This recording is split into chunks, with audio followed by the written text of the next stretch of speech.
തൃശൂരിലെ ജീവകാരുണ്യ സംഘടനയായ ഹൃദയ ഫൗണ്ടേഷൻ ഏർപ്പെടുത്തിയ പ്രഥമ പുരസ്കാരം പെരിങ്ങണ്ടൂർ പോപ്പോൾ മേഴ്സി ഹോമിന് സമ്മാനിച്ചു.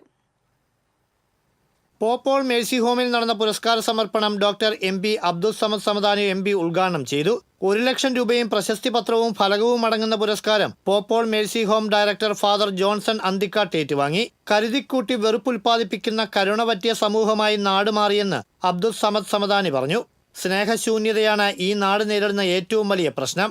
ഈ സാഹചര്യത്തിലാണ് ഹൃദയ ഫൗണ്ടേഷന്റെ നന്മയുള്ള പ്രവൃത്തി എന്നത് പ്രശംസനീയമാണെന്ന് അദ്ദേഹം അഭിപ്രായപ്പെട്ടു. ഹൃദയ ഫൗണ്ടേഷൻ ചെയർമാൻ ജോസ് വള്ളൂർ അധ്യക്ഷത വഹിച്ചു. തൃശൂർ അതിരൂപത സഹായമെത്രാൻ മാർ ടോണി നീലങ്കാവിൽ അനുഗ്രഹ പ്രഭാഷണം നടത്തി. കവയിത്രി ശ്രീദേവി അമ്പലപുരം മുഖ്യ പ്രഭാഷണം നിർവഹിച്ചു. വടക്കാഞ്ചേരി നഗരസഭാ councillor Madhu Ambalapuram, Hridaya foundation secretary advocate Susheel Gopal, treasurer doctor James Chittilappilly, executive അംഗം Eldho Thomas, Pope Paul mercy home assistant director father Aneesh Chittilappilly എന്നിവർ പങ്കെടുത്തു. തുടർന്ന് മേഴ്സി ഹോമിലെ വിദ്യാർത്ഥികളുടെ കലാപരിപാടികളും അരങ്ങേറി. ബുദ്ധിവൈകല്യമുള്ള 300-ലധികം കുട്ടികളെ പരിശീലിപ്പിക്കുകയും എയ്ഡ്സ് രോഗികളുടെ പുനരധിവാസവും മാനസിക വെല്ലുവിളി നേരിടുന്നവർക്കുള്ള ചികിത്സയും തളർന്ന രോഗികൾക്കുള്ള പരിപാലനവും നൽകുന്നതാണ് പോപ്പോൾ മേഴ്സി ഹോമിനെ അവാർഡിന് അർഹമാക്കിയത്. തൃശൂരിലെ 1000-ഓളം വ്യക്തികളുടെ കൂട്ടായ്മയായ ഹൃദയ ഫൗണ്ടേഷൻ 365 ദിവസവും സൗജന്യ ഡയാലിസിസ്, സൗജന്യ കീമോതെറാപ്പി, നിർധനർക്കുള്ള ചികിത്സാ സഹായങ്ങൾ, വിദ്യാഭ്യാസ സ്കോളർഷിപ്പുകൾ, ഭവനരഹിതരായവർക്ക് വീട് എന്നിങ്ങനെയുള്ള സാമൂഹിക ജീവകാരുണ്യ പ്രവർത്തനങ്ങൾ നടത്തി